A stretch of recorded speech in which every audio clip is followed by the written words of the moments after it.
Good morning, Wright State University, and welcome to the Wright Morning Show on WWSU.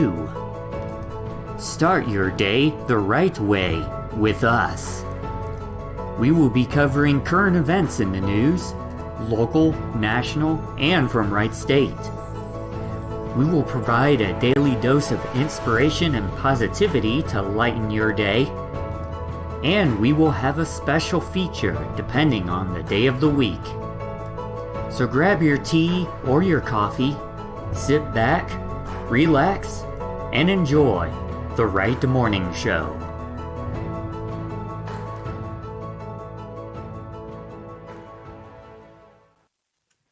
Good morning, everybody, and welcome to the Laughing Chipmunk's Phone is Vibrating show on WWSU 106.9 FM.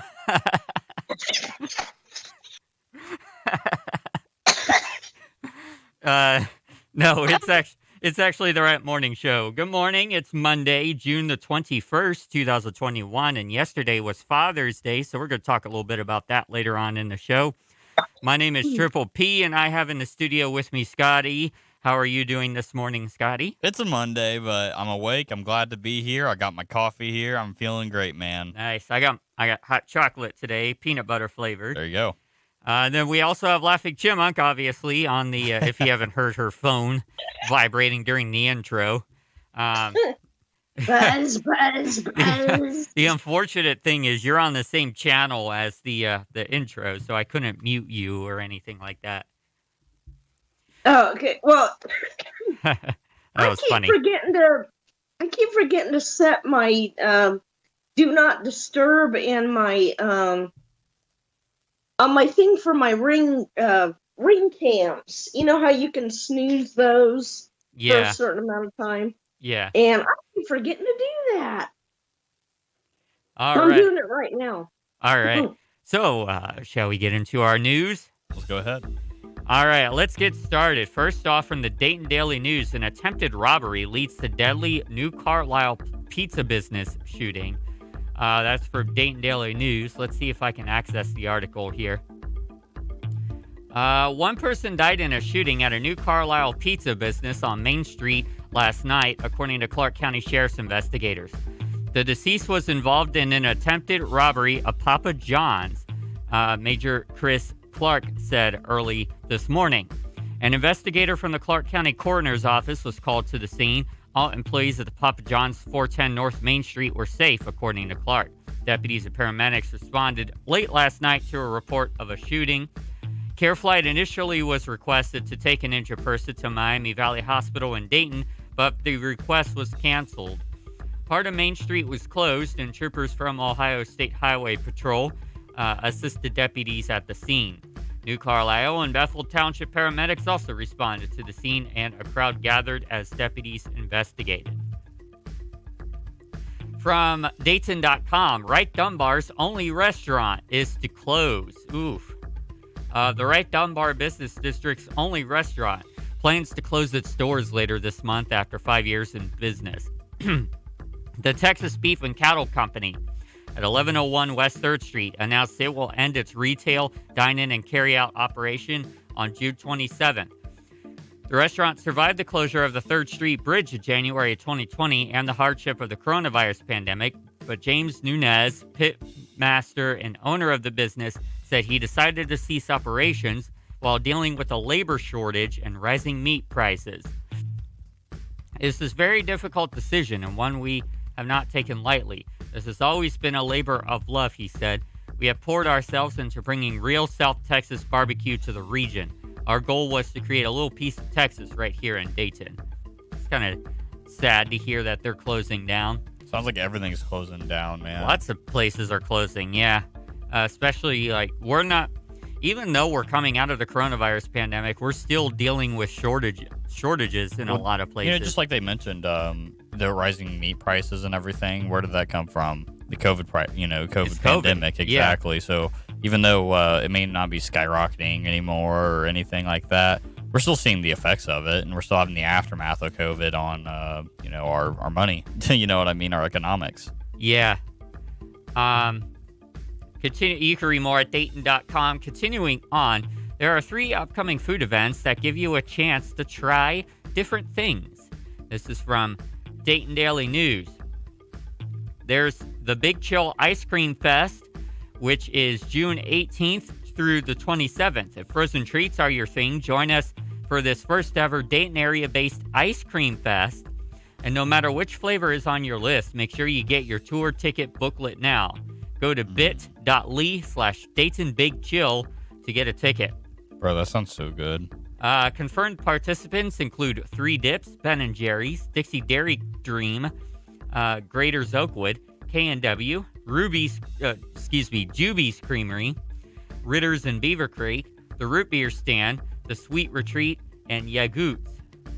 I want to see Dippin' Dots over there. Dude, I cannot explain how much I love Dippin' Dots, man. Dippin' Dots is like my favorite. Yeah. Anytime I go to like Florida, they have like those shops, right? I mean, we have one right here in the Fairfield Mall. Mm-hmm. But like anytime I'm on vacation, it is my goal to get Dippin' Dots. Like like so if I'm at like a water park or this or that, they always have them. Of course, I like water parks and stuff. They overprice the heck out of them. Well, they're so good. I wouldn't say they overprice them because Dippin' Dots require a much cooler temperature than they overprice them at these water parks and stuff. You can get like a I don't know, like a cup this big. It's like $8, right? Oh dang! Yeah, I didn't know it was that much. Exactly, that's what I'm saying at these water parks. But then you go to like a normal shop, it's like $4 or $5. That's what I'm saying with overpriced at those locations. In general, no, it's not overpriced. It's pretty solid. No, I think it's all right on pricing. But I'm just saying at those specific locations, they overprice the heck out of them. True. But that's just anywhere, you get a hot dog for like $5. It's like, bro, what? Yeah. There's also the Yellow Cab food truck rallies. Head over to the Yellow Cab Tavern on 700 East 4th Street in Dayton on the 2nd and 4th Sunday of every month from 5 to 9 p.m. for street food, courtesy of local food trucks, as well as chilled craft beer and cocktails from the bar. The first rally is set to take place next Sunday, which is June the 27th. Entry is free. Nice. Food trucks this time around are including the Pizza Bandit, Yummy Gyro, East Coast Eats, the Rolling Oasis, and more to be announced. DJ Ike will be at the food truck rallies playing an eclectic mix of the tunes from the 80s, 90s, and beyond. DJ Ike. I know that person. I'm going to have to ask him if that's him or if that's a different Ike. Yeah. I'm curious now. I'm going to have to text him during the show and ask him, hey, are you playing at the Yellow Cab Tavern? That would be funny if that is him. I wouldn't doubt it. All right, weekly events at Yellow Cab include karaoke on Tuesdays starting at 8 p.m., trivia on Wednesdays starting at 6:30 p.m., showcase Thursdays beginning at 7:30 p.m., and live entertainment on Fridays and Saturdays beginning at 8 p.m. The first and third Sundays of the month will feature poetry slams starting at 7:30. Poetry slams are pretty cool. I've never listened to one before, truly. From the Wright, there's also the Wright Dunbar Day, which is also June the 27th, from 2 to 9 p.m. in the Wright Dunbar neighborhood between West 2nd and West 3rd Streets at North William Street. The day is the celebration both of poet Paul Laurence Dunbar's birthday, which takes place on the same day as the event, as well as the Wright Dunbar neighborhood. The family-friendly outdoor festival is the creation of Ty Winston, event planner, neighborhood organizer, Dayton cheerleader, and owner and founder of Entrepreneurs Marketplace and the Entrepreneur Shop in Dayton. Winston is a small business champion and incredible force for good in Dayton, and someone I will be highlighting in a larger story soon. Since it's written in first person, I should mention that this is written by Alexis Larson, contributing writer of Dayton Daily News.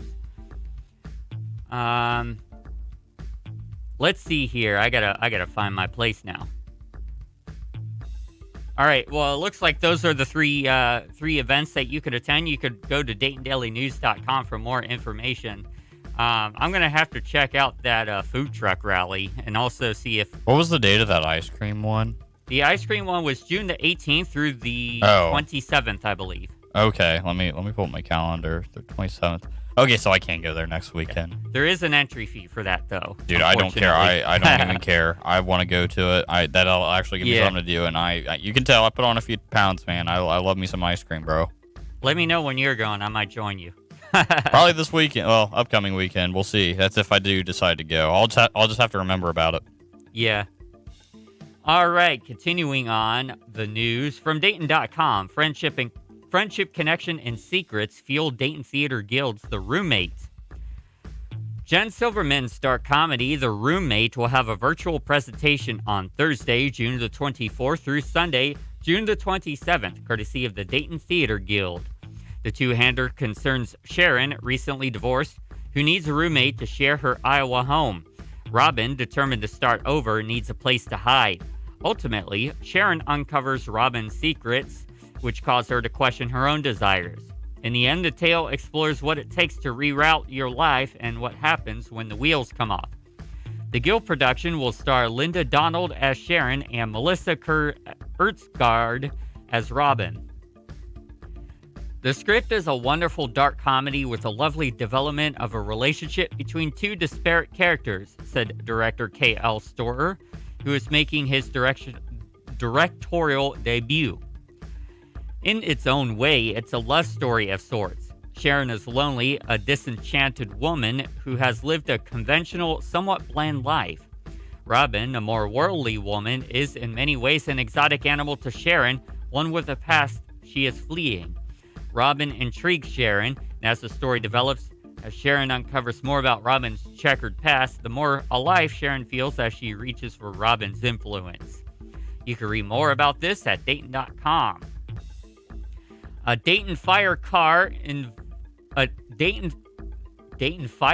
involved in crash on Sunday. Oh, I think they're talking about like a fire department vehicle. Oh, okay. I was pretty confused too. I thought it was on fire.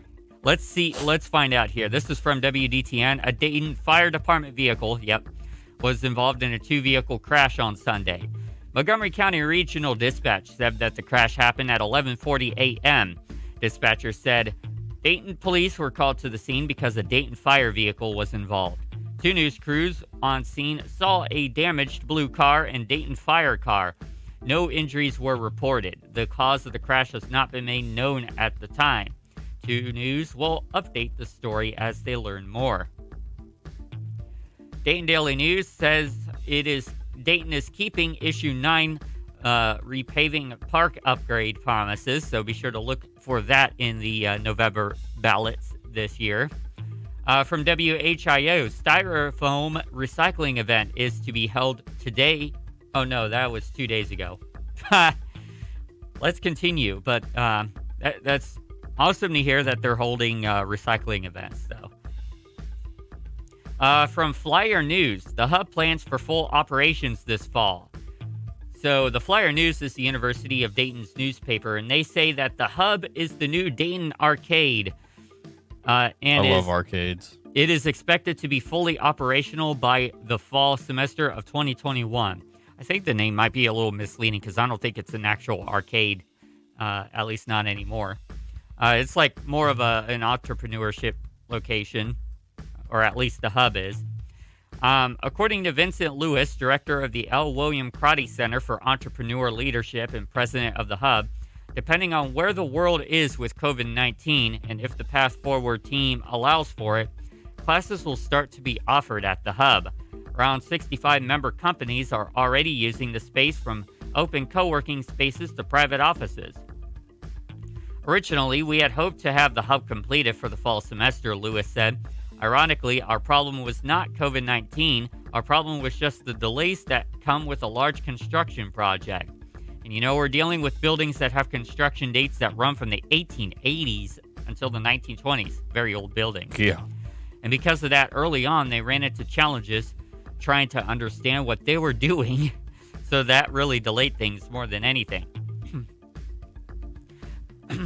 Though the project and using the space for the school year had to be delayed, there was a soft opening of sorts. The flyer pitch competition was held in person at the Hub, as well as a few final presentations for students in their entrepreneurship capstone. You can read more at flyernews.com. From WHIO, one is taken to the hospital after a pedestrian strike. early Sunday morning. Montgomery County Dispatch tells us that crews were called to a pedestrian strike on Dover Street just after midnight on Sunday. One person was hit by a car while riding their bicycle. That was not me, by the way.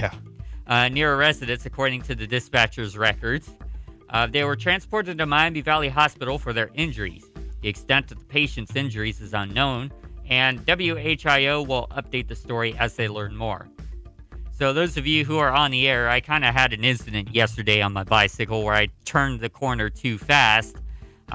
So my bicycle was tilted quite a bit. It was tilted so far that the pedal hit the road and I just slid across the road.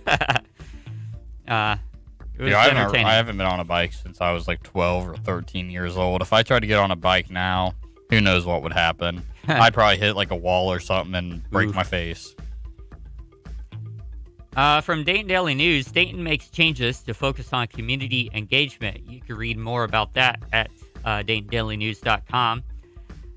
Let's see here. The Levitt Pavilion is hosted Juneteenth celebration and concerts, according to WDTN. Saturday, Levitt Pavilion in Dayton held a concert to celebrate Juneteenth. It featured performances from musical group Tank and the Bangas, a drumming performance, and a commemoration with community leaders. Organizers say they're excited to celebrate Juneteenth with the community as an official holiday. Madeline Hart is the Director of Outreach and Community Engagement for Levitt Pavilion, and she says it's always been important to celebrate, but as a national holiday, the first this year, we're so excited to be able to celebrate it here, and especially in a space that is a community to Dayton. The community could come together for a free event and celebrate together. Stivers High School dance team also performed at Saturday's event.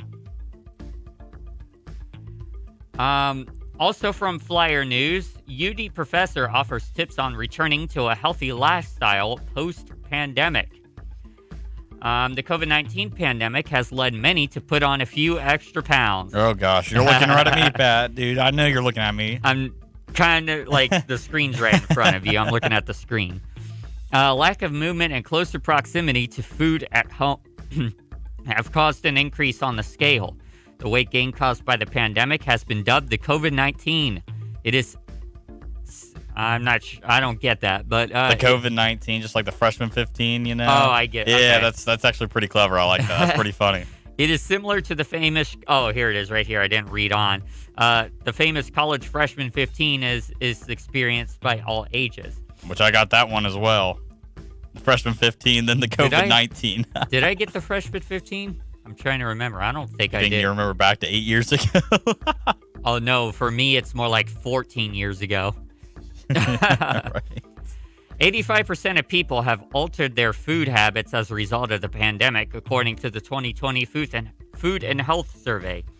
Being closer to food and facing more stress has been shown to trigger bad food choices. Dr. Deanna Coy Castellanos, assistant professor and research coordinator in dietetics, that's a weird word, and nutrition at the University of Dayton, explained the impact of COVID-19 has had on the nutritional habits of college students. College students have had to think more about food, Coy Castello said. Food is not as easily accessible to college-age students. Coy Castellanos explained that college-age students no longer had access to food at dining halls and restaurants near campus. We had the same problem here at Wright State, and still have that same problem. Yep, open up the student union, please. When they were sent home at the onset of the pandemic, this caused students to think more about how they were going to get their food. Increased stress has also had an impact on an individual's lifestyle. Stress and anxiety can result in an increased intake of alcohol and sugary foods. Many individuals are eating more during COVID-19 because of being stressed and depressed, explained Coy Castellanos. You can read more at flyernews.com. But yeah, we had the same issue and still have the same issue here at Wright State. The only food place that is open right now during the summer is the Hangar, but they're only open from 11 a.m. to 1 p.m. on the weekdays. So it's very slim pickings here at Wright State very right limited now. Time. I haven't gotten food on campus in forever, just basically because of that. I mean, I leave here at noon anyway, so it's like for me, I have like an hour if I do want to get food on campus to walk all the way up there, go get the food, and then come back and then leave. Yeah. Ooh, sorry about that microphone strike there. Continuing on, let's go to global and national news. First, we're going to cover the New York Times weekend briefing. So first off, the Delta variant is proving to be a stubborn hurdle in the fight against the coronavirus. As the U.S. heads into its second pandemic summer, President Biden warned that those who fail to get vaccinated against COVID-19 risk becoming infected by a variant that is more easily transmissible, potently deadlier, and particularly dangerous for young people. Vice President Kamala Harris visited a vaccination center in Atlanta on Friday. In Russia, the Delta variant is now the most prevalent version in Moscow, where case numbers have tripled over the past 2 weeks, and city officials have added 5,000 beds to coronavirus wards. The outbreak has led to some vaccine mandates. And in England, Freedom Day, when the last remaining coronavirus restrictions have been scheduled to end, was delayed until July 19th, after a spike in Delta cases. Prime Minister Boris Johnson explained confidence that the curves would be lifted next month, but added that, at a certain stage, we are going to have to learn to live with the virus and to manage it the best we can. Number 2, Republicans are asserting more control over the voting process. Local Democratic election officials have been the first to go. Across Georgia, members of at least 10 county election boards are being replaced, several of them black Democrats, like Lonnie Hollis. And in Arkansas, election control has been stripped from county authorities. And in Kansas, Republicans overrode a veto from the Democratic governor to enact laws stripping the governor of the power to modify election law. Democrats worry that the proponents of Donald Trump's conspiracy theories about the 2020 election will soon have a much greater control over the election system. Number 3, Iran's hardline judiciary chief, Ebrahim Raisi, was elected president. I'm not sure if I'm saying that name correctly. That may actually give President Biden an opportunity to restore the 2015 nuclear deal. Many Iranians set out the election seeing it as rigged in Raisi's favor. Raisi, 60, was favored by Iran's supreme leader, Ayatollah Ali Khamenei. He has a record of grave human rights abuses and currently under U.S. sanctions. Continuing on, the divergence of the conservative American Catholic Church from Pope Francis has come into sharp focus. On Friday, the U.S. Catholic bishops decided to draft new guidance on communion that would deny President Biden the sacrament. Wow. Because of his support for abortion rights. The vote flouted a warning from the Vatican and was squarely aimed at Biden above on Saturday, perhaps the most religiously observant president since Jimmy Carter. The bishops are expected to vote on a text in November, but on Saturday, Pope Francis said nothing, church officials and experts said, because he remains confident the American conservatives would never have enough votes to pass a doctrinal declaration on banning communion. Nonetheless, the Pope's allies worry that the rite of communion will be turned into a political weapon. That's some hot stuff right there. I hate politics. That's all I want to say, man. This is not what you want to see when religion and politics mix together. Yeah. Next up, the blazing hot tub market is in part being fueled by 2 words: I quit. According to the Labor Department, nearly 4 million people quit their jobs in April, the most on record. The dynamic has placed more power firmly in workers' hands, with employers offering higher wages and incentives, like those offered by Waste Management, to combat the labor shortage. Many workers, especially in low-wage positions in restaurants and hotels, are leaving their jobs and jumping to ones that pay even just slightly more. The pandemic has driven workers to quit for other reasons as well. People were able to save money and pay down their debts, giving them a cushion to leave jobs that left them dissatisfied. Other workers, disinclined to give up remote work, are abandoning jobs that are less flexible. Next, secrecy has long been a part of the art market, and so have money laundering and other abuses. Billions of dollars worth of art changes hands every year with little to no public scrutiny. Buyers typically have no idea where the work they are purchasing is coming from, and sellers are similarly in the dark. Some drug dealers have used this opacity to move money. Now the federal government is considering using a law designed to combat money laundering at financial institutions to further regulate the art market. A 70-year-old father on Tinder sharing a father with millions of Times readers. Households with two fathers.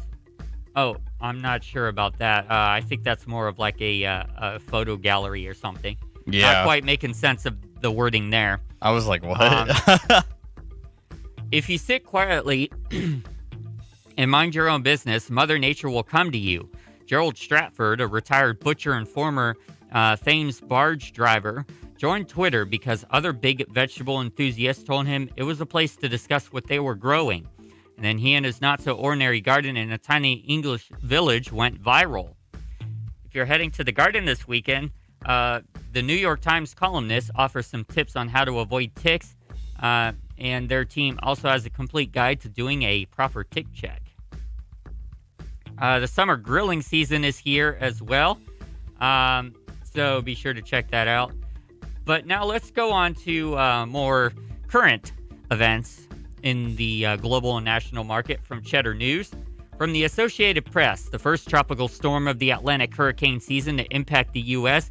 killed at least 13 people, including 9 children, as it swept across the southeast over the weekend. 8 of those killed were kids traveling in a local youth van that hydroplaned and crashed on a wet Alabama highway. The fiery accident also killed a man and his baby in another vehicle. Claudette was downgraded to a tropical depression, but is expected to regain tropical storm status, which it did. It's not mentioned in here because of the time that this was published, but it was upgraded over North Carolina before heading out to sea. From Sun Sentinel, police say a deadly crash at a pride parade in Fort Lauderdale was an accident and not a hate crime as originally reported. A 77-year-old man drove his pickup truck into a men's chorus group marching in the parade, killing one person and narrowly missing a member of Congress. Jeez. Florida Representative Debbie Wasserman Schultz was riding in a convertible in the parade and was almost hit. The driver was a member of the chorus who was driving alongside the parade route and apparently accelerated into the crowd by mistake. Ooh.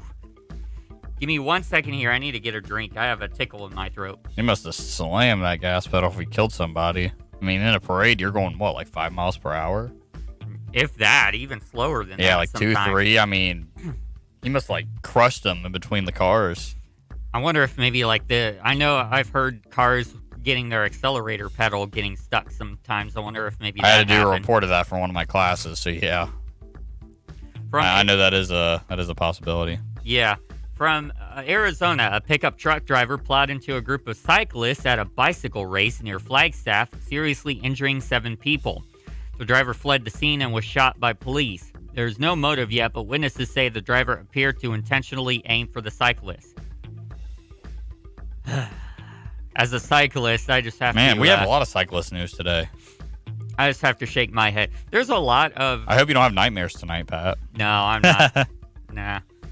Although I do have moments where, like, you know, there's a lot of cyclist bias from drivers. And, I mean, I could see why. There's a lot of cyclists who ride dangerously and don't know how to ride a bicycle. We'll just put it that way. And that kind of has drivers... Follow proper, like, bicycling laws. Yeah. I know in New York, a lot of people bike around, so they got to actually be cautious. Yeah, so, a lot of drivers are antsy about bicyclists for that reason. Because a lot of cyclists are unpredictable with their movements, unfortunately. Oh, yeah. Oh, trust me. Sometimes I see them, and I'm like, what the heck are they going to do, right? Yeah. So I don't want to nail them. But still, there's a lot of prejudice against bicyclists, and I wonder if maybe some sort of cyclist prejudice was involved in that incident. It's a possibility.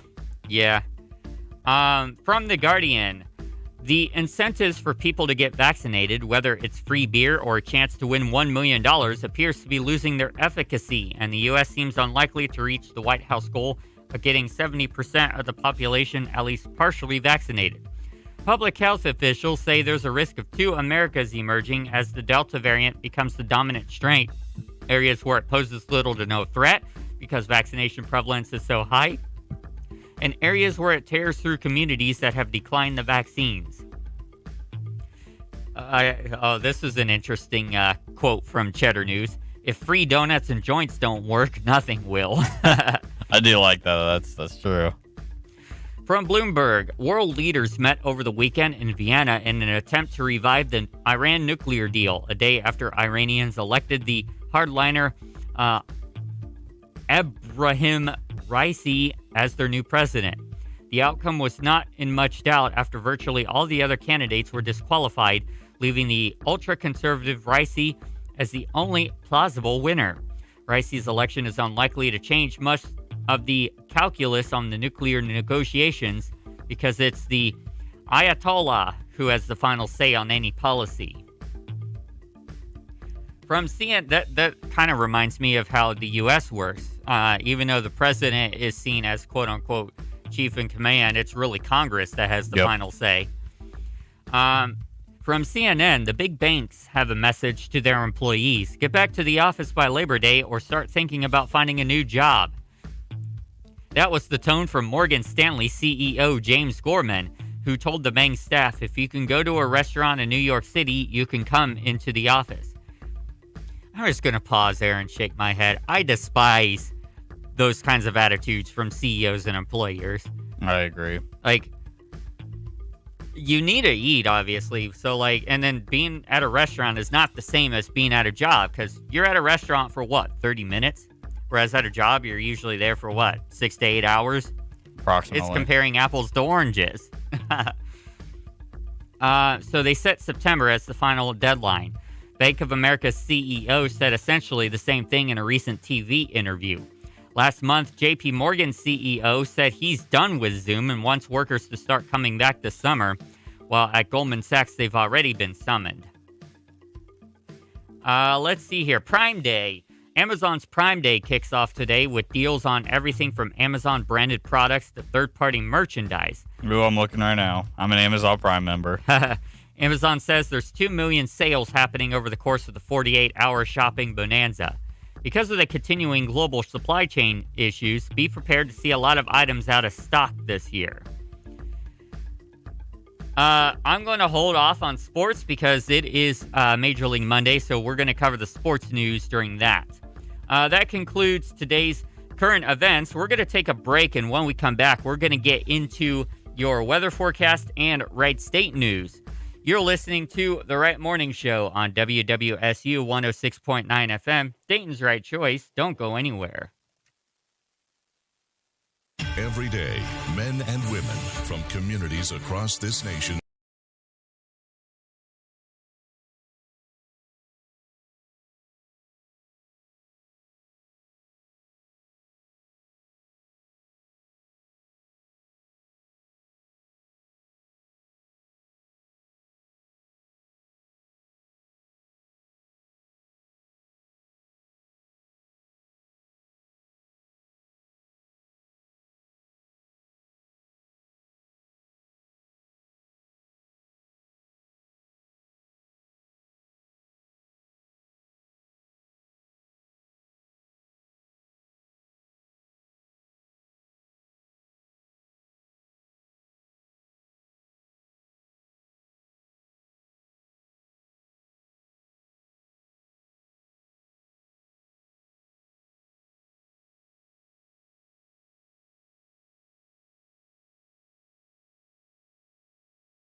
Welcome back to the Wright Morning Show on WWSU 106.9 FM. Let's get into your weather forecast as well as Wright State news. So first off, the current weather brought to you by Tomorrow.io is partly cloudy with a temperature of 79 degrees. It's breezy out there. The wind is coming from the southwest at 16 miles per hour, currently gusting to around 23 miles per hour. That wind is expected to get a little bit stronger later on in the day and then start tapering off in the evening hours. So, wasn't windy when I came in for work today. It was pretty chill. It was a little bit it was a little bit breezy when I came in. The humidity is 72%. The dew point is 69 degrees. The visibility is 10 miles, and the air quality is good. Your 12-hour hyperlocal forecast shows mostly cloudy to cloudy skies, with a slight chance of rain after 12 p.m. Temperature is going to approach 80 degrees very shortly. And then it's going to reach, it looks like it's going to start cooling off. So it's going to slowly drop throughout the day. So we're going to approach the high temperature a little bit early today. About 11 a.m. is our high temperature, which is going to be about 82 degrees.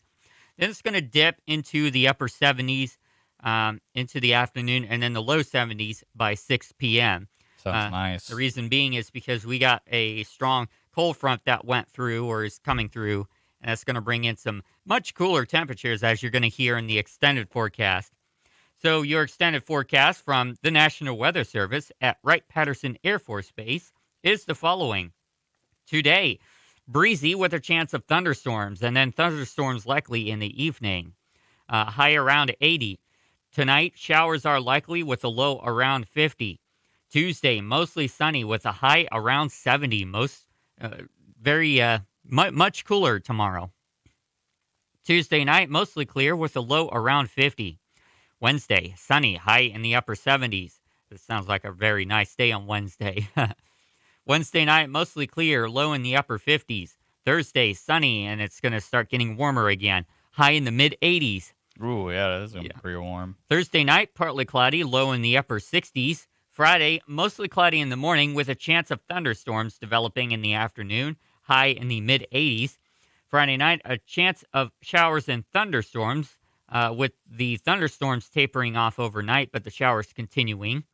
And a low in the upper 60s. So that is your weekday weather forecast. You know, while we're on the topic of weather, how about we talk about the weather on Friday? Oh my gosh, it was wicked. Yeah, I did the morning show and I was sitting there talking about the weather. I'm like, oh yeah, it's gonna rain a lot. But I didn't realize how bad it was gonna be. Like when I wrapped the show up and everything, and I left here, I went and got some food with Jed, which was my guest for the day, and one of our other Sigette brothers. And then like when I was driving home, I was driving towards Dayton and then past Dayton onto 35, and man, it was really dark. And then I woke up, I sleep during the day because I work thirds. So I woke up at like 6 p.m. to like a massive thunder, just like, yeah. I'm looking at people like my Snapchat, and like all these people are posting like how heavy the storm is. I see hail, I see this, I see that. And then the next day, I get off work at Walmart at like 7 a.m. And, I was off work for the next 2 nights. And I just looked, and there was a tornado. Apparently there was a tornado. I don't know if it touched down. Yeah, but there was a tornado that was at least coming down. From what I hear, there was 2 tornadoes. 2. I only one saw of them. one. One of them was in Mercer County. The other one started off in Montgomery County and then went towards Cincinnati, I believe it did. It was an EF1 tornado. Okay. So it wasn't that strong. But yeah, there was a tornado warning very briefly here for the Wright State campus on Friday at about, I think it was 8:40 in the evening, somewhere around there. There was a tornado warning. It was only in effect for a few minutes, at least for the Wright State and Wright-Patterson Air Force Base area. But the tornado warning continued for other parts of Greene County for longer as that tornadic cell went through. Bro, I tell you what, that weather was crazy. I woke up, like, thankfully it wasn't raining really hard or anything when I went to work, but like when it was like midnight or 1 a.m. and I'm sitting there stocking stuff, and you hear the rain pounding on the roof, and it kind of sounds like when people move carts and stuff. So I didn't know if my coworkers were moving carts or like it was raining that hard, but no, it was pouring outside, man. I could hear the thunder. It was mad. It was crazy. The weather was mad, man. That's the worst I've seen it so far this year. Yeah. In terms of rain, that is. Yeah, there was flash flood warnings everywhere. Yeah. Friday night, I was actually out hiking. I got my tires changed on Thursday too. So that means I wasn't sliding everywhere, hydroplaning on the roads. That's good. Man, it was like $560 to change my tires. It was a little pricey, but they're pretty good tires though. So yeah, that's good to hear. But yeah, I was actually hiking Friday evening when the tornado sirens started going off. I'm like, oh crap, I got to get out of here. Yeah, I don't think it's the best spot to be for during a tornado, man. Yeah, so I hopped on my bicycle and I got out of the hiking trail. GTFO, right? Yeah. But and then Saturday morning, I decided to go back out onto that same hiking trail, and it was flooded. There was water everywhere because there's so much rain over that period of time. Yeah, and it was still raining at that time too. So yeah, very interesting storms we had this weekend. I think it was our first major severe weather outbreak this year. I think so as well. Yeah, which is very unusual for Ohio. Usually we have like 3 or 4 by this time of the year.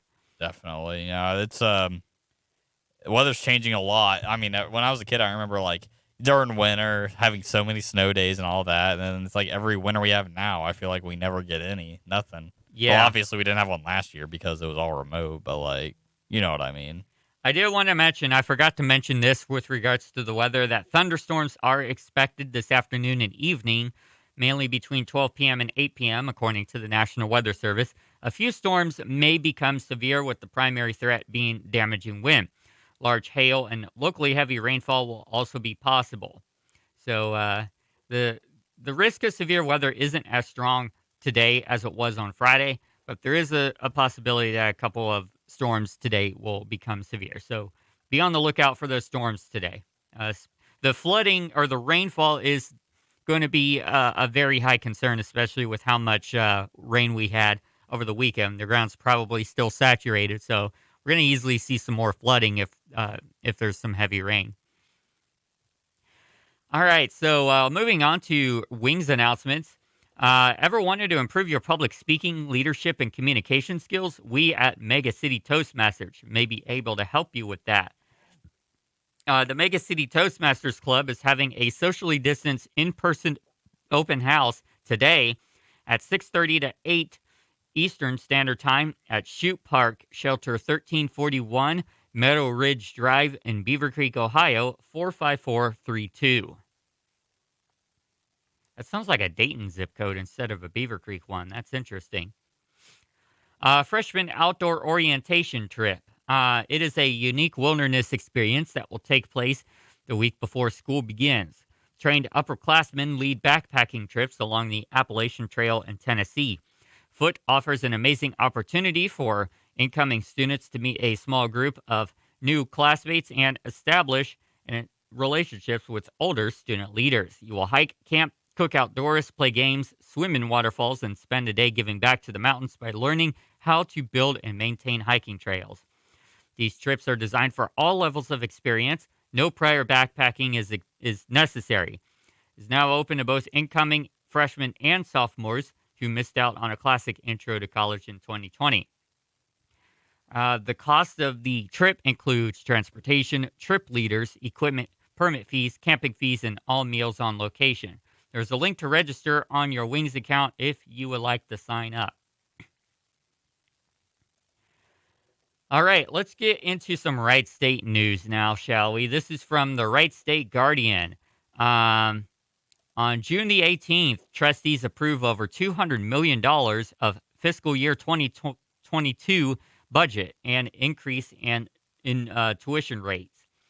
Wright State University Board of Trustees approved a $227.6 million budget with a $10.8 million deficit for fiscal year 22.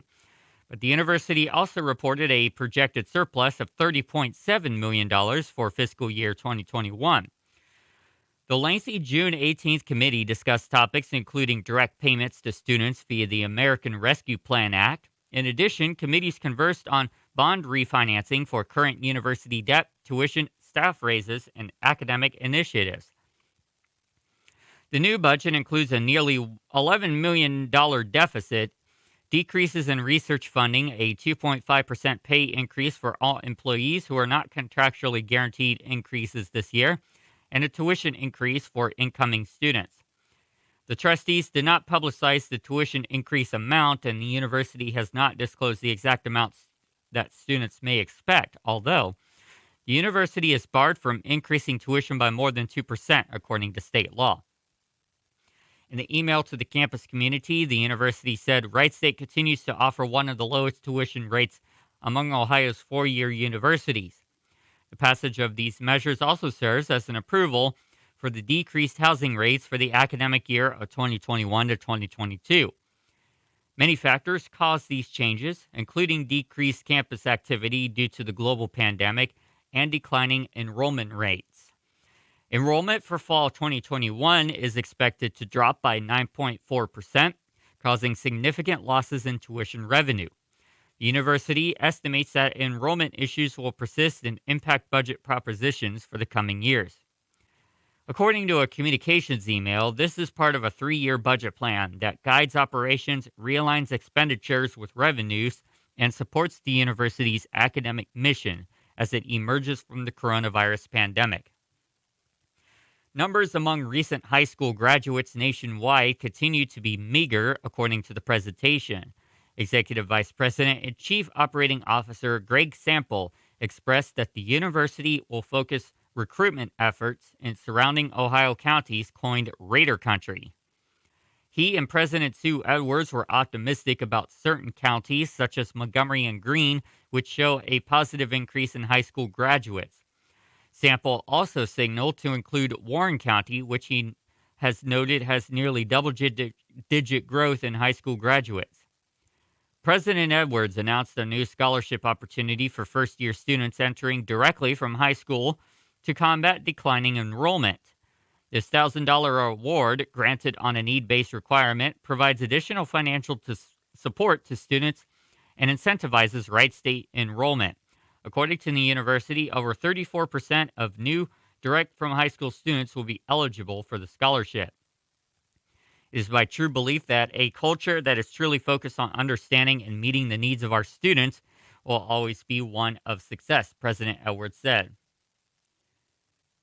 You could read more about the budget from WSUGuardian.com. This was written in conjunction with Jamie Naylor and Dylan Collison. It's a very long article, so I'm not going to get into the entire details. There's a lot to it. Yeah. So let's see here. Juneteenth. Oh, sorry. Those are events that already happened. Yeah, I think I talked about those on Friday. All the events that happened over the weekend. There were quite a bit. Yeah. Let's go to the Guardian newsroom now. A 1,200-gram high-altitude balloon hauling experimental seeds, radiation monitoring equipment, and cameras soared nearly 19 miles above Earth's surface before returning to the ground thanks to several Wright State University engineering students.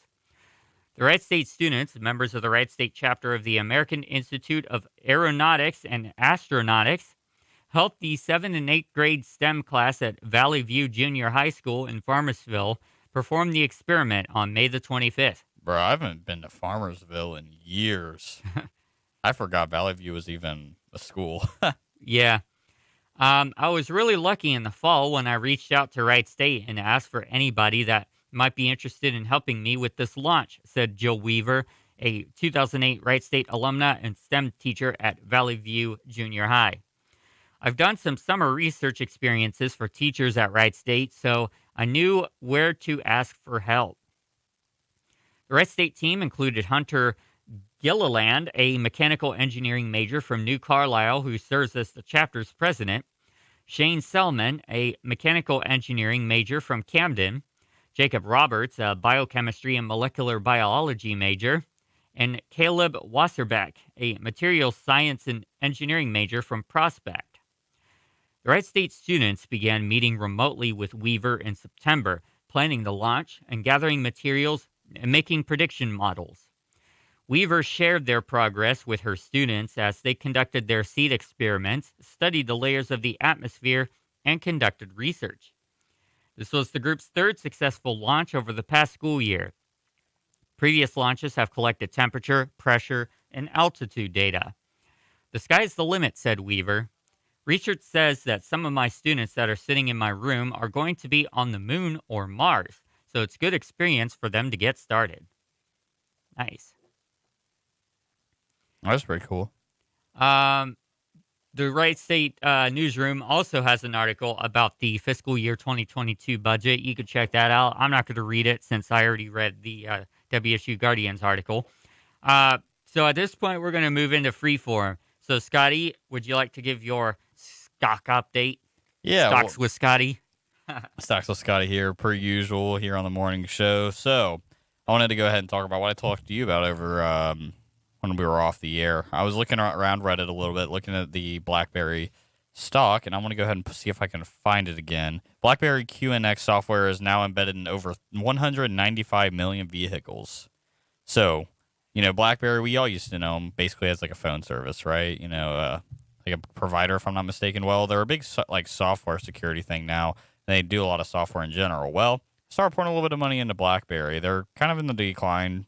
Right when the market opened, they dropped down about 50 cents per share, taking some money out of my wallet, but that's cool. It's what the stock market is. It's currently valued at about $12.50 right now and continually decreasing.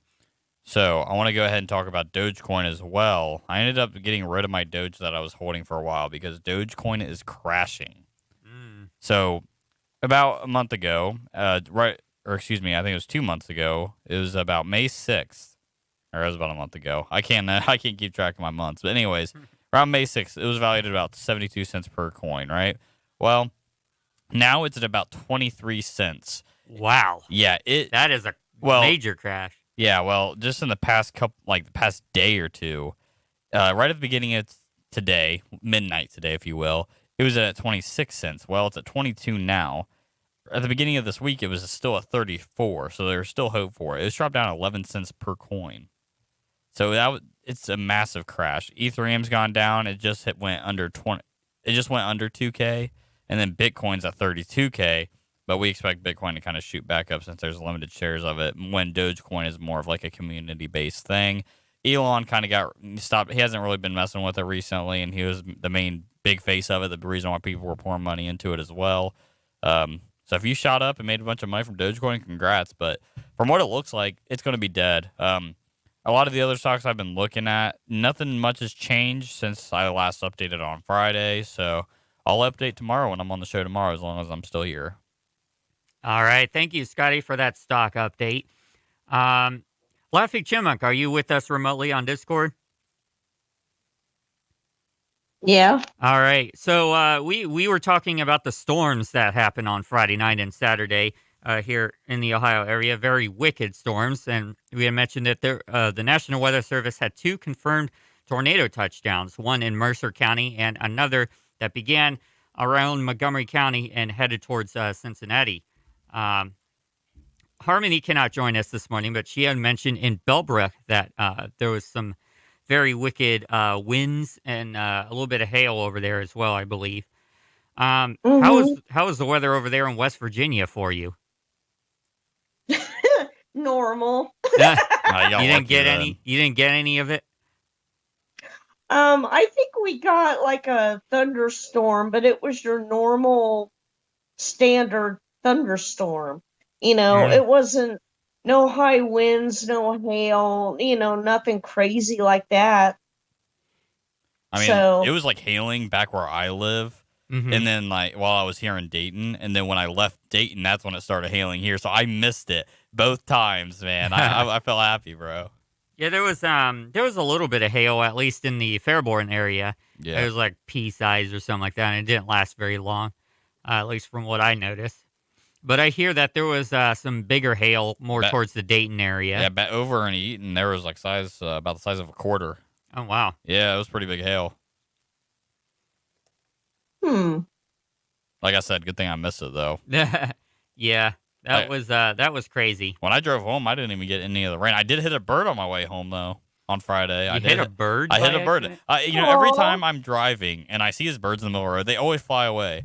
And every time I drive, I just keep at the constant speed. I'm like, yeah, they're just going to fly away per usual. Well, this one, he tried flying a little too late.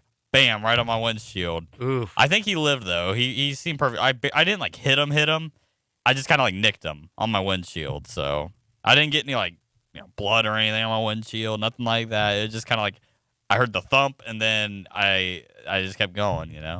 I don't think I killed him. I think he's all right. I barely hit him, but still, that's the first time I've ever hit an animal other than raccoons.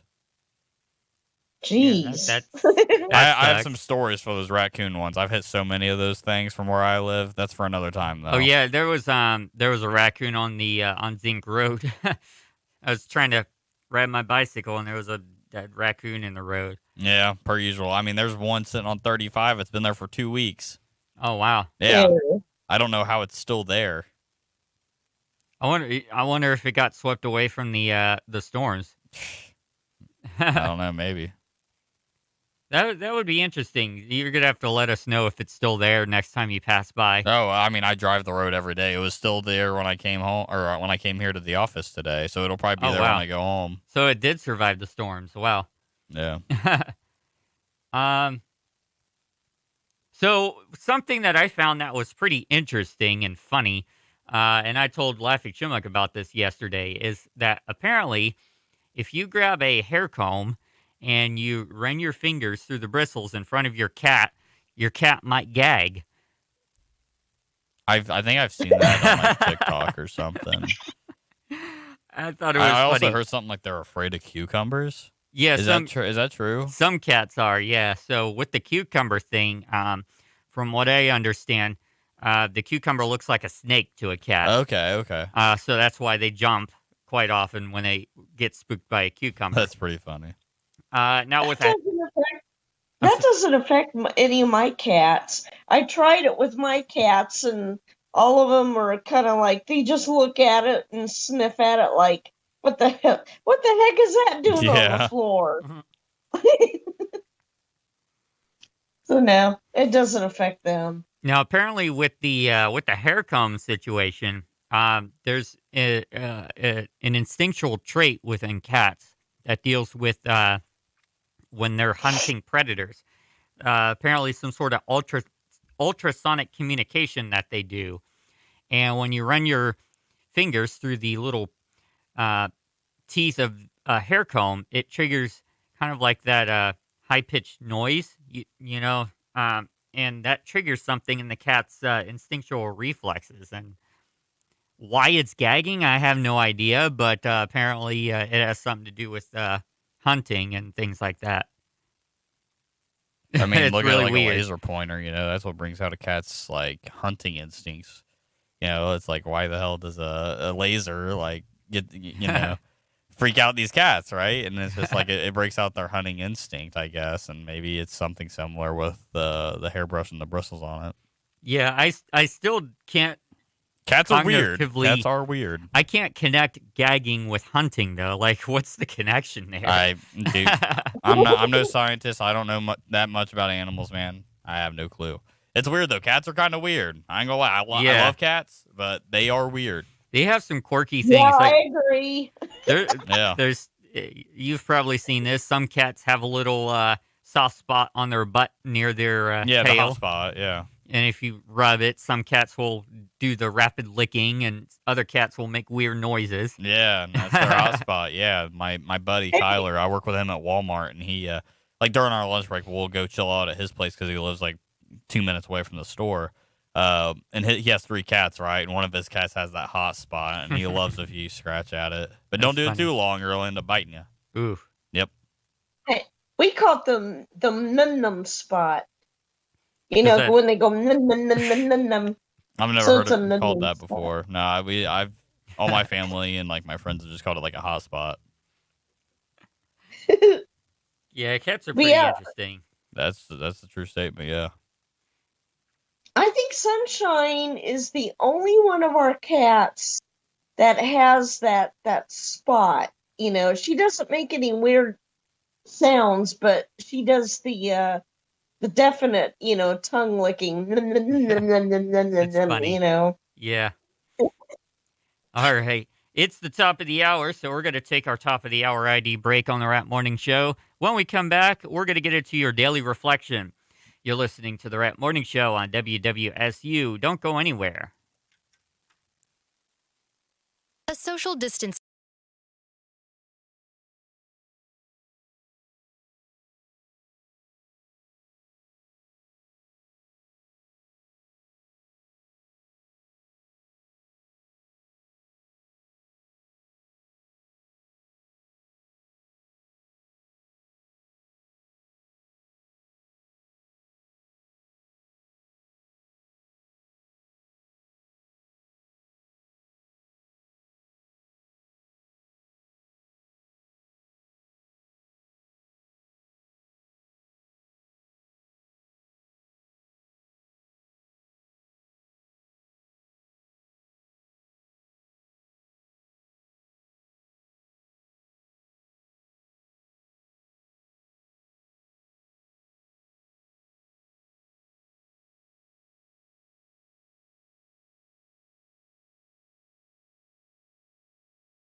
To the Right Morning Show on WWSU 106.9 FM with yours truly, Triple P, as well as Scotty in the studio, and Lafayette Chipmunk joining us remotely on Discord. Good to be here, as always. We're going to now go into our daily reflection segment on the Right Morning Show.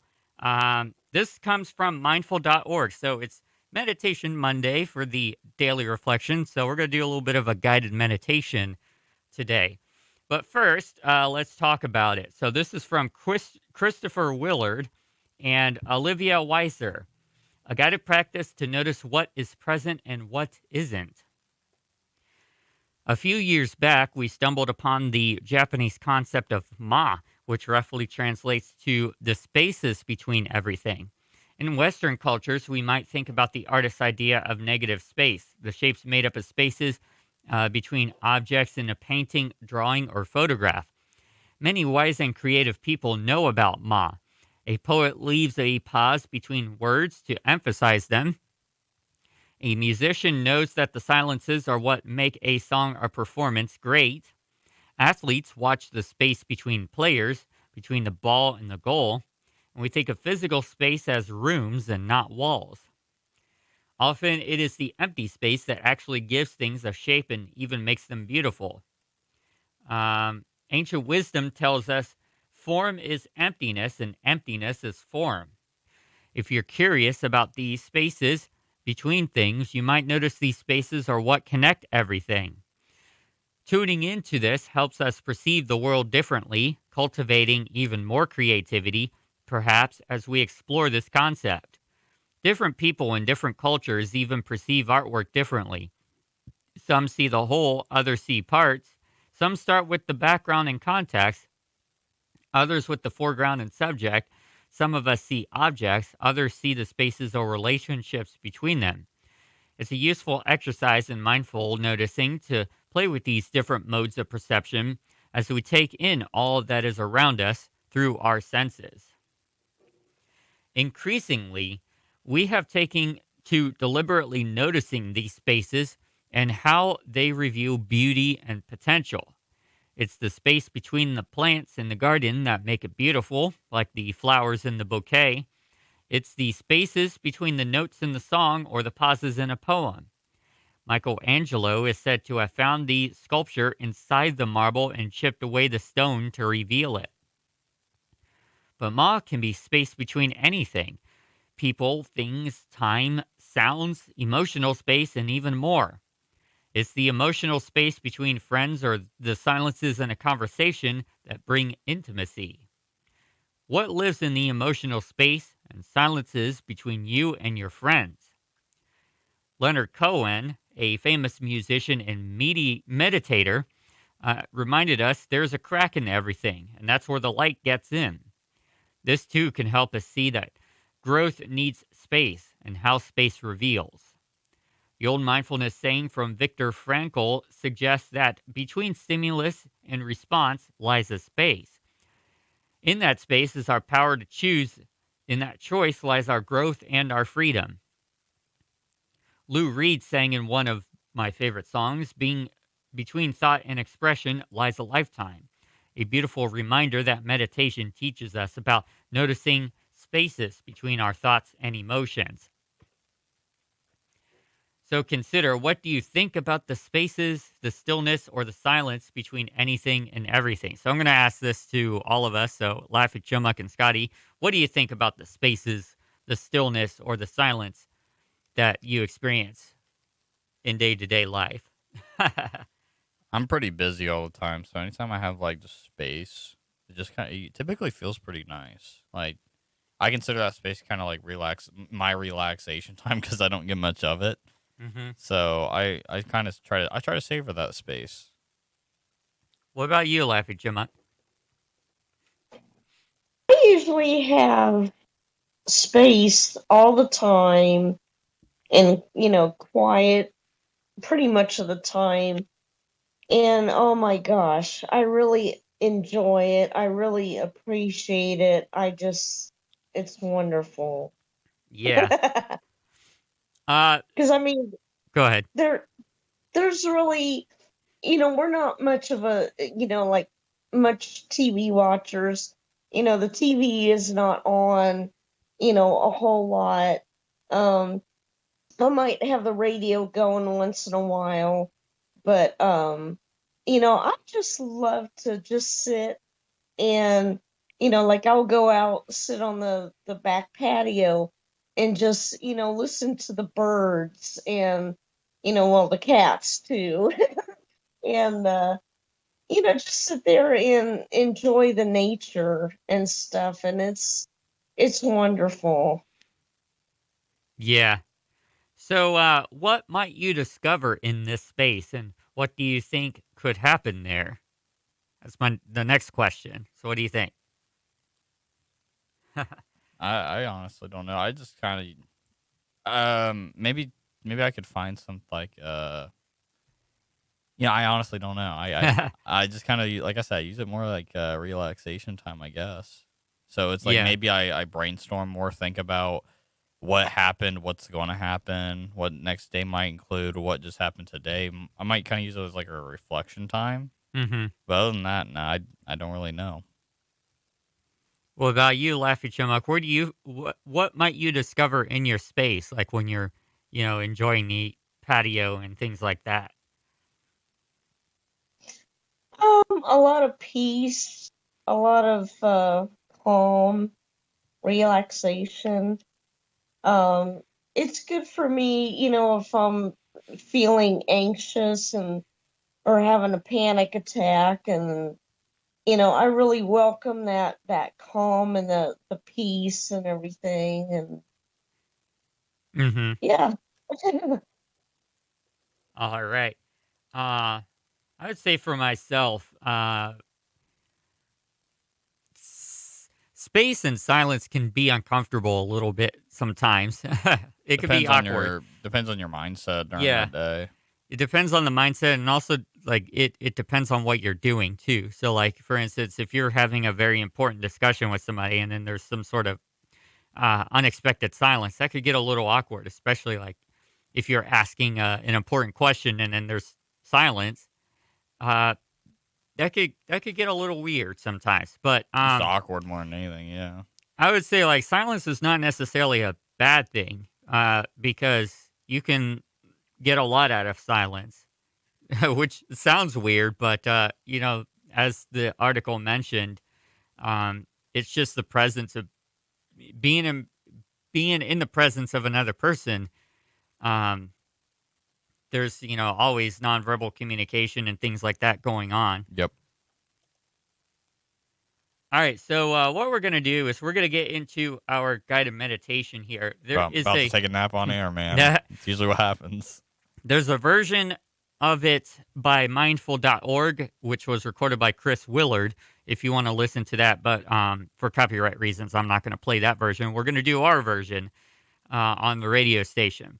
But before we begin, I just want to give a few disclaimers. First off, while I'm reading out my disclaimer, go ahead and find yourself a comfortable, relaxing, and optionally distraction-free location. Some sacred place where you feel very peaceful and very comfortable, whether that would be your bedroom or your living room or a spot in your office. If you're driving or operating machinery, I would highly recommend that you change the channel and come back to us at 10:30 because we don't want any accidents or anything like that. So with that being said, go ahead and get into your space, and we're going to go ahead and get started with the guided meditation here in just a moment. There we go. All right, so what I want you to do now is to close your eyes and gently lower your head.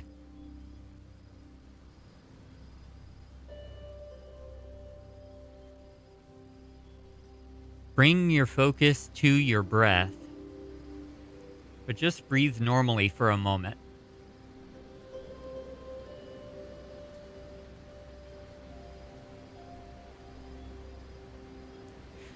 Pay attention to the stillness between each inhale and each exhale.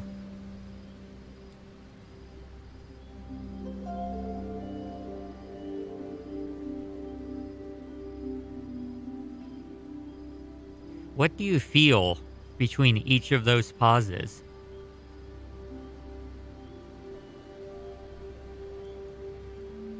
What sensations do you encounter in your body between each breath?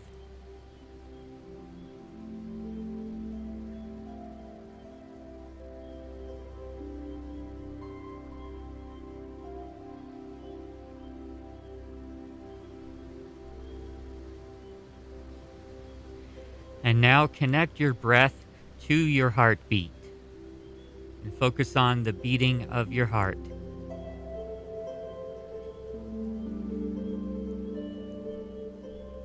Notice the rhythm.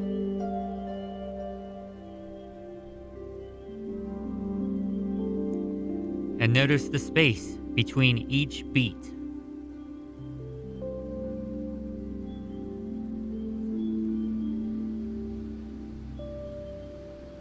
What sensations do you encounter when your heart takes a beat? What sensations do you encounter when your heart is resting between each beat?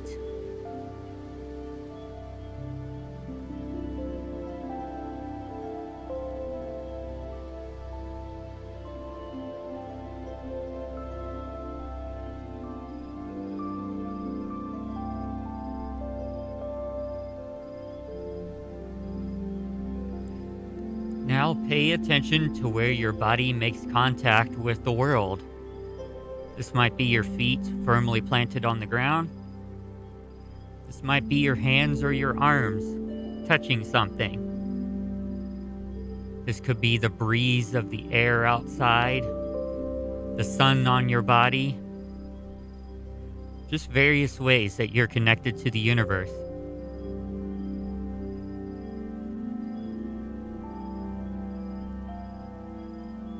And notice the spaces between these connections. This could be the area that you are in, the space of your room. If you're outdoors, this could be the space outside between you and the trees or you and the sky.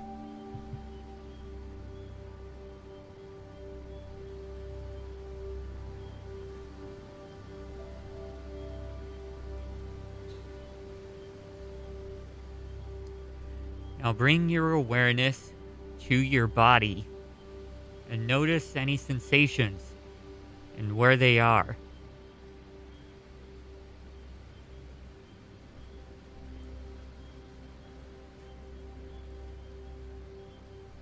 And notice the space between, the areas of your body where there is little to no sensation.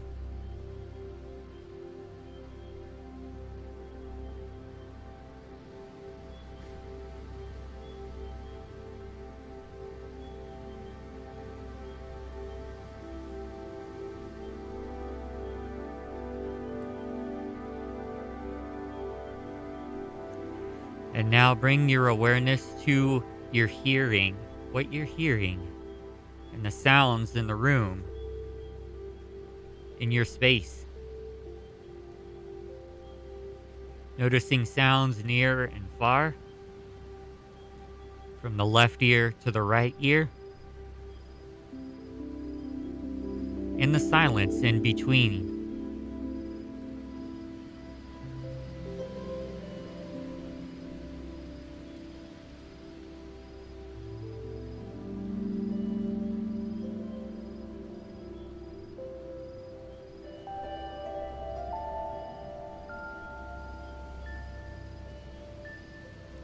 Bring your awareness to your sense of smell, the aromas in the room.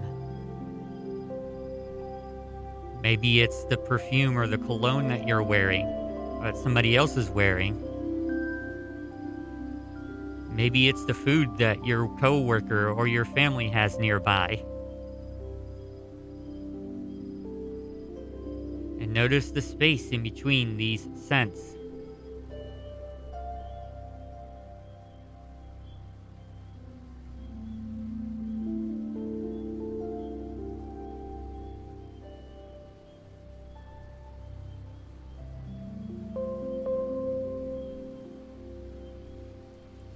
And now gently open or raise your eyes, being aware of when you open them.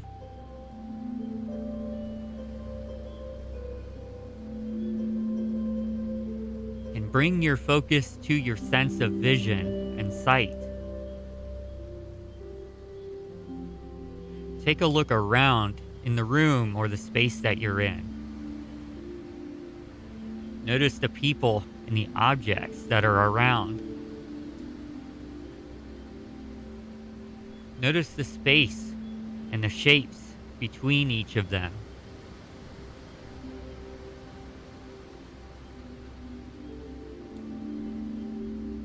If you're in a room or a building, notice the walls and the corners and the spaces between each of the rooms.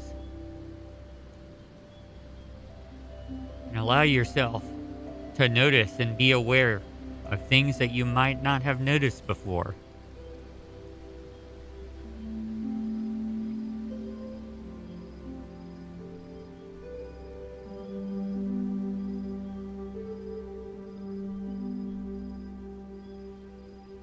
Bring your focus to the colors and the lighting in your space.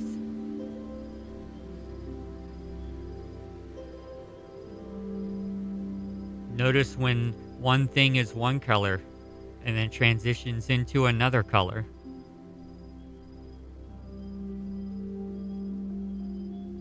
Notice where there is light and then transitions into shadow.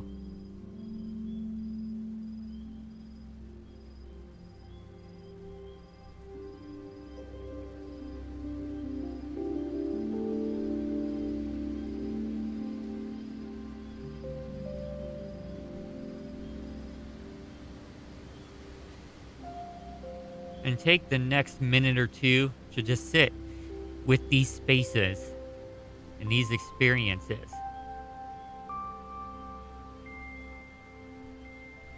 Call to mind any thoughts, memories, or emotions that may arise. And notice all the space in between these thoughts, memories, and emotions.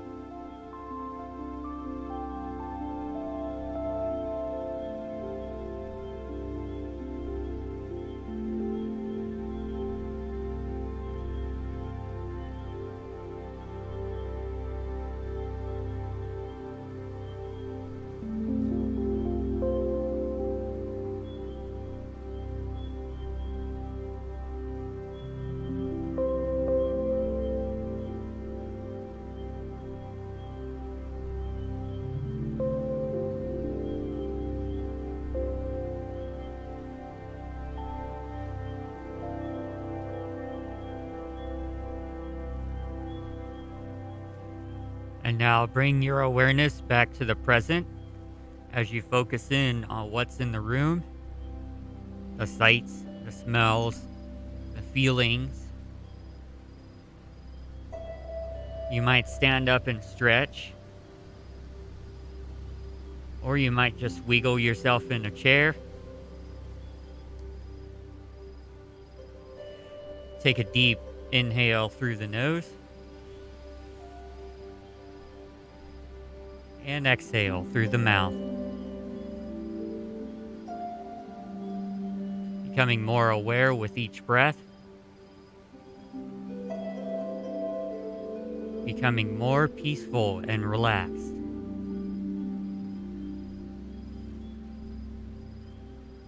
Being aware of the space between each breath that you take.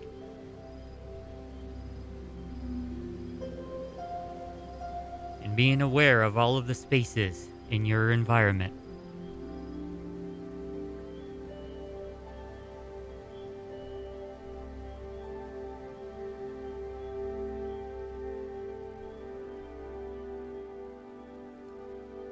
Now, as we wrap up the article from mindful.org here, after you finish the practice, you can keep noticing space throughout your day to freshen your perspective. Outside, notice the shapes between the clouds, the stars in the night sky, the moment when day becomes night. You can notice the spaces between raindrops, the lull between the waves in the ocean, or where the ocean meets the land. Notice the space between you and others, physical and emotional. And consider the space between meeting someone for the first time and becoming friends, between a joke and a laugh, and a question and an answer, between eating and being full. You might explore the space between waking up and opening your eyes as you start your day. If you are creative, consider what you decide to put between the edges of the camera frame when you take away to form a sculpture, or what happens between the inspiration in your mind and the final form of your creation. We hope that in the space between this page to your mind, you could simply let yourself notice the world in new ways. So, what did you think about the article and the meditation? I almost passed out like usual. I'll tell you that. I try to follow along, but I'm like, I will legit fall asleep if I do it. So I just kind of sit here and listen, and I still get close. But now, out of seriousness, though, I like the topic of it. Kind of opening up, and noticing your surroundings more, and all that stuff. So no, it was pretty nice. From the parts where I didn't go into it days. No, it was very relaxing. Obviously, it worked out on me pretty well. What about you, Laughing Chipmunk? Oh, it was very nice. I mean, I'm already still in the guest room and still laying in the bed. I never really did get up except to get a little breakfast, and I'm like, See, she was about to pass out too. Yeah. oh, yeah. I'm not too guilty here. It's a pretty interesting, I'm live on radio. I gotta make sure to try to stay awake. You know? I can't be passing out. especially when we got Major League Monday up next. Yeah, here in about a couple minutes. Yeah. So I found it interesting the way that the this article just gave a new perspective, because a lot of times when we consider mindfulness, we're thinking about things that we pay attention to. Like, for instance, there's a mixer board in front of me here at the radio station. We got 3 cameras, Yep. microphones, that kind of thing. But we don't really pay attention to the space between those things. Like this right here, the emptiness inside. When I'm or sitting around over the there, I microphone. notice it a lot when I have a guest because I have to look through it all the time to look at them. So I Yeah. notice that. Or like, the where the walls bend and the windows and things like that. We don't really pay attention to the empty space. We pay attention to the things that are there, which Yeah, I thought that was a pretty interesting take there. it's interesting for sure. So at that note, we're going to go ahead and take our next break. And when we come back, we're going to get into Major League Monday and give you the latest rundown of sports news. You're listening to the Rat Morning Show on WWSU 106.9 FM. Don't go anywhere. We'll be back in just a couple of minutes. Pass it on. Now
And we're back to the Wright Morning Show on WWSU 106.9 FM.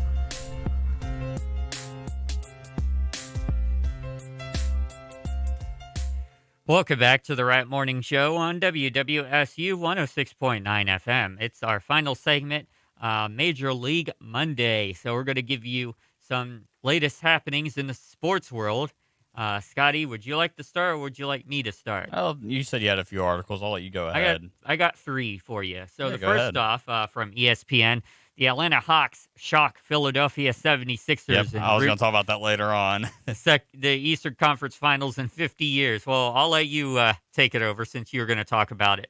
Yeah, so the Atlanta Hawks and the Philadelphia 76ers. The 76ers come in as the number 1 seed. The Hawks as the number 5 seed.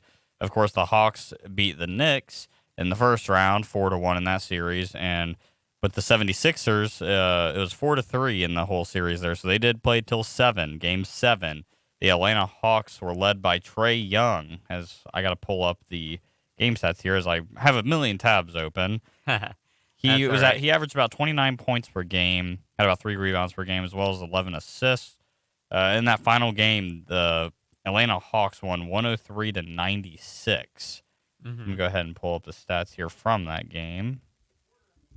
There were about 20 lead changes in that game, too. It was a pretty good game all the way up until the finish. Nice. We'll go ahead and pull up the box score. Unfortunately, I haven't been able to watch way too many of these games. I've been able to catch glimpses of them, but I mainly had to watch the highlights because either I'm asleep when they're on or I'm at work when they're on. So yeah, I feel that.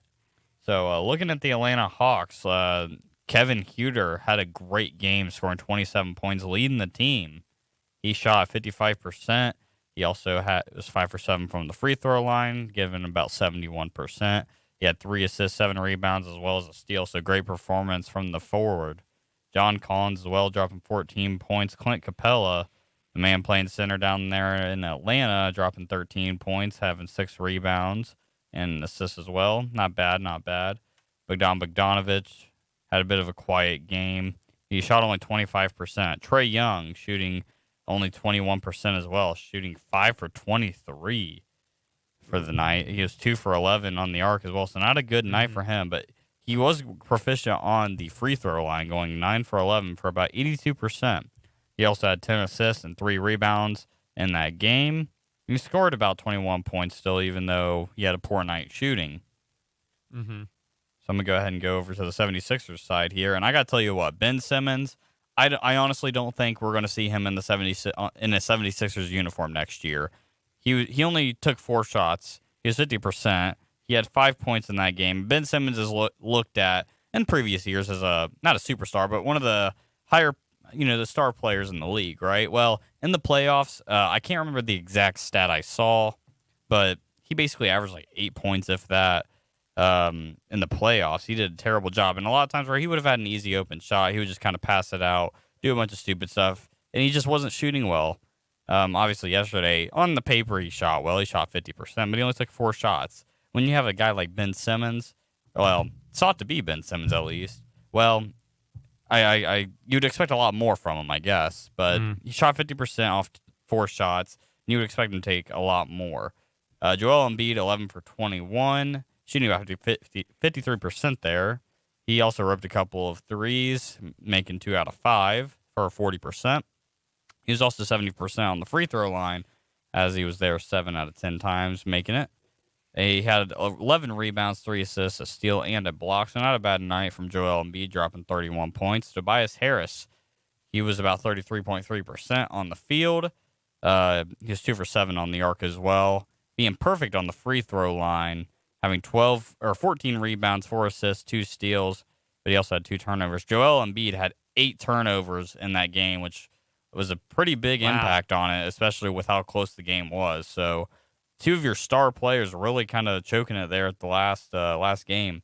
I know in Game 6, Seth Curry kind of killed it because they were down 3-2 to the Hawks. Seth Curry ended up dropping like 24 or 27 points in Game 6. Last night he dropped about, last night, 2 nights ago? I can't remember. But anyways, he dropped 16 points. He shot for 60%. So Seth Curry did pretty good in the playoffs, I got to say. But no, the 76ers just kind of choked it. A bunch of turnovers. A lot of them from Joel Embiid specifically. Ben Simmons has just not been the player that a lot of people expected him to be, at least here in the playoffs, that was. I mean, I saw a thing that was like Ben Simmons is as useless as his shooting sleeve he wears, right? Because he's not a good shooter, right? Mm-hmm. But no, the Atlanta Hawks upset the Philadelphia 76ers, who were the number 1 seed. So, yeah, we don't have a number 1 or number 2 seed now because the Brooklyn Nets they're not in the playoffs anymore either after the Bucks beat them in Game 7. So I'll go ahead and talk about that later. But, Pat, go ahead to the next couple of articles. This one is from golf. So, after another glorious Torrey Tempest, John Rahm walks off a U.S. Open champion. And this comes from golfchannel.com. It wasn't a Tiger putt, but then again, Tiger Woods' effort on the 72nd hole didn't actually win him the 2008 National Championship. John Rahm's putt at the last hole, even in hindsight, was a bona fide walk-off. But the roar, oh yes, the roar was so wonderfully similar.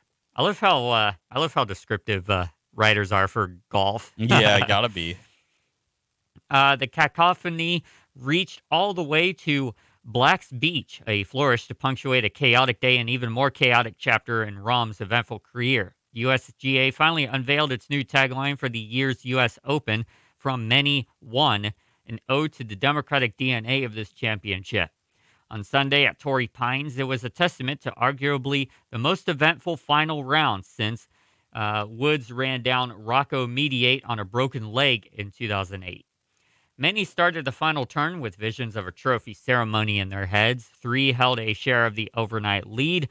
Louis Oosthuizen, Russell Henley, and Mackenzie Hughes, and 17 were within 5 shots of that threesome. That's not a very good choice of words. Yeah. Wow. Slowly, surely, and sadistically, another weird choice of words, all of those would-be champions would fall away. Henley and Hughes drifted out of contention early, each bogeying the first hole and then combining to play numbers 5 through 8 and 5 over. As the final groups were making the turn, 10 players were either tied or within a stroke of a lead. Within 45 minutes, that number had dwindled to just 2. Brooks Koepka, who teed off nearly an hour and a half before the final group, moved to within a stroke of the lead within a 60-footer for a birdie at the 15th hole, following a flawless 3-under opening 9. However, 2 bogeys over his final 3 holes, including a drop shot at the par 5 18th after a flubbed chip, left him tied for 4th place. Oh no, I really didn't have my stuff. I finished probably 6th, 7th. It is what it is. Not very pleased. I guess it could be worse, said Koepka, who has now finished inside the top 4 in his last 4 starts at the National Championship. Rory McIlroy, Wow. How do you say that last name? McLroy. Wow. McIlroy? Or maybe it's it's Mick Iroy, I believe. I believe that's an I, and it's just not showing up very well on the screen here. After taking a share of the lead late in the opening 9, the 2011 champion 3-putted for bogey at number 11 and made a mess around the 12th green. One made messier by a wicked plugged lie in the sand on his way to a double bogey 6. There's really 2 holes that basically stopped the sort of run in the tile, McIlroy sighed. But the most dramatic moments were saved for Bryson DeChambeau. After moving into a share of the lead with a birdie at number 8, the deconstruction started with back-to-back bogeys at numbers 12 and 13. As if the afternoon wasn't frenzied enough, as DeChambeau was playing the 13th hole, a fan rushed into the fairway with a golf club and a few balls in hand. After dancing around and hitting some shots from the fairway, the overzealous fan was tackled by San Diego's finest. Not to be overshadowed, DeChambeau launched his approach over the 13th green, and his ball came to rest next to a case of Stella Artois. I'd pay an insane amount of money for that to have been a Michelob Ultra box, Max Homa tweeted, a reference to the man spat between DeChambeau and Koepka that came to a head 2 weeks ago at the Memorial when Koepka offered free beer to fans who'd heckled DeChambeau. This is interesting. DeChambeau doubled the 13th hole, completing a 3-hole, 4-over stretch that ultimately cost him his second consecutive U.S. Open victory. It was kind of weird, said DeChambeau, who tumbled from a share for first early in the back 9 into a tie for 26th. I slipped twice on 13. I mean, it was pretty weird. I don't know what happened.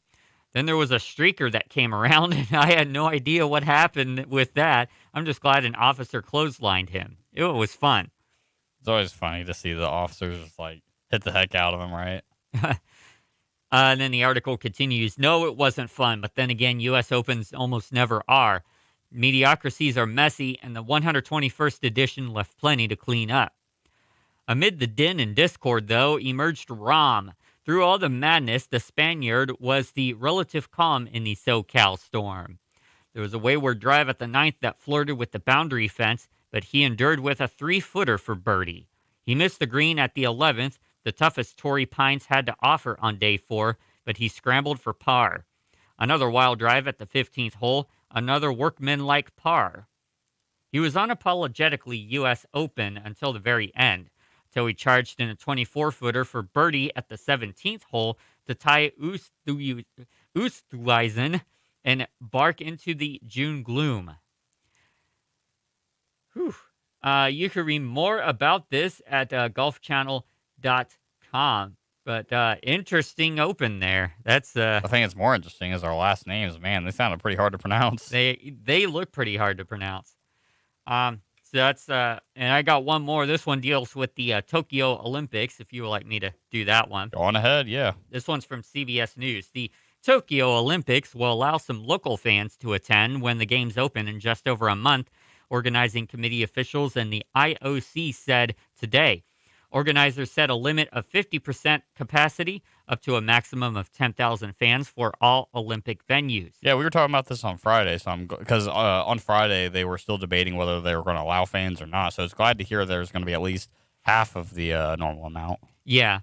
So the decision was announced after a so-called 5-party talks online with local organizers, the International Olympic Committee, the International Paralympic Committee, the Japanese government, and the government of Metropolitan Tokyo. The decision contradicts the country's top medical advisor, Dr. Shigeru Omi, who recommended last week that the safest way to hold the Olympics would be without fans. He had previously called it abnormal to hold the Olympics during the pandemic. The Tokyo Games are set to open on July 23rd. Fans from abroad were banned several months ago. Officials say local fans will be under strict rules. They will not be allowed to cheer, must wear masks, and are being told to go home afterward. Not allowed to you cheer? Can't cheer. Then why have fans if they're not allowed to cheer? That makes absolutely no sense to me. That's the main reason why you have fans is for their cheer. I don't get it. Organizers say between 3.6 and 3.7 million tickets are in the hands of Japanese residents. Having fans in the venues presents a risk of spreading the COVID-19 infections, and not just at the venues, since it causes more circulation on commuter trains and restaurants and other public spaces. Tokyo and other areas are under quasi-emergency status until July 11th. This replaced a tougher full state of emergency that was in effect until last weekend. The new rules will allow restaurants to serve alcohol during limited hours. Prime Minister Yoshihide Suga, who has favored allowing fans, said before the official announcement that he would bar fans if conditions change. If a state of emergency is necessary, I will be flexible and open to no fans in order to achieve that the games give top priority to safety and security for the people, Suga said. In a state of emergency, it is quite possible for safe and secure games that I will not hesitate to have no fans. He said he took seriously Omi's recommendations, but did not follow them. You can read more at cbsnews.com. Scotty, I'm going to take it over to you now. What do you got for us? Yeah, so before I hop into the rest of the NBA playoffs, I did want to mention an article that ESPN released, I believe it was yesterday at 11:02 a.m., Sources: Brooklyn Nets guard Spencer Dinwiddie plans to decline his $12.3 million player option. Ooh. So, Spencer Dinwiddie, he was a guard for the Brooklyn Nets. You know, he was there last year before the super team was formed and everything. And this is what the article has to say. Brooklyn Nets guard Spencer Dinwiddie plans to decline his $12.3 million player option on his 2021-2022 contract and become an unrestricted free agent before Monday's deadline, sources told ESPN's Adrian Wojnarowski. I always see his name, and it's so hard to pronounce. I hope I pronounce it right, because he's a really good reporter. Now you know how I feel with these names. Oh, trust me. Friday, when I was hosting the show, I had the same situation with some of them, especially with, talking about Japan. Some of those names are a little difficult for me to pronounce. Dinwiddie missed most of the playoffs because of an ACL injury in his right knee, appearing in just 3 games this season. He's attempting to potentially return in the NBA Finals, but the Nets were eliminated, as I was going to mention later on. In the semifinals of the Milwaukee Bucks on Saturday, Dinwiddie, 28, has struggled with ACL injuries before. During his junior year at Colorado, Dinwiddie tore his left ACL in a game and missed the remainder of the season.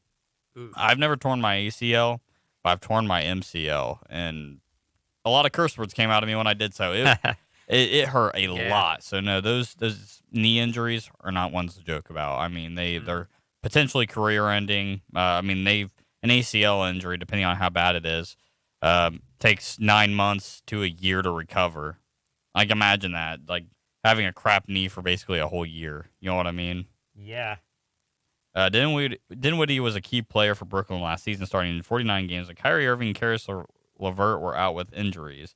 He averaged 20.6 points, 6.8 assists in the 2019-2020 season, but was diagnosed with COVID-19 in late June and did not travel to Orlando with the Nets for the season restart.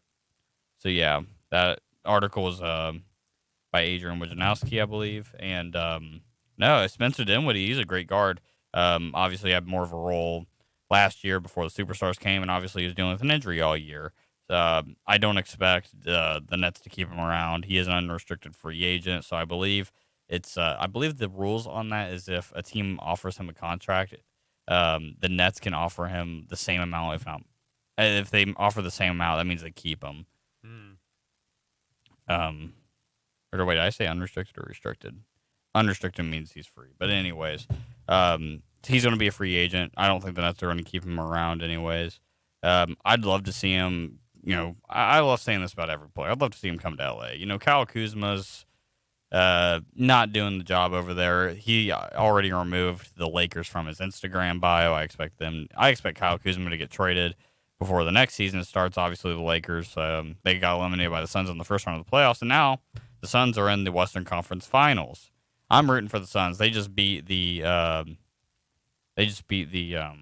Clippers last night. So I'm going to go ahead and pull up that game if I can. So first game of the series, the Suns won 120-114. Now I'm going to go ahead and pull up the box score here. Chris Paul was not in the game due to testing positive for COVID-19. And, Chris Paul is one of the best point guards, in my opinion, to play the game. The dude's like 38 years old, and he's still putting up great numbers. But Devin Booker, true star over there in Phoenix right now, and he's been kind of screwed over, I should say, his whole career, in my opinion. So I'm glad to see him in the Western Conference Finals. This man deserves it. He has a pretty solid team built around him. Last night, let me go ahead and pull up his team's stats here. DeAndre Ayton, who came from Golden State, he dropped 20 points last night. He shot 71.4% on the field, so great job by him. He had 9 rebounds total, 2 assists as well, so great night by DeAndre Ayton in the role he plays. Devin Booker, 40 points. He shot about 52%. Wow. Yeah, he was 3 for 7. Yeah, he was 3 for 7 on the arc there. Perfect from the free throw line, going 7 for 7. Had 13 rebounds and 11 assists as well. Dude killed it last night. It was a career playoff high in rebounds and assists for Devin Booker.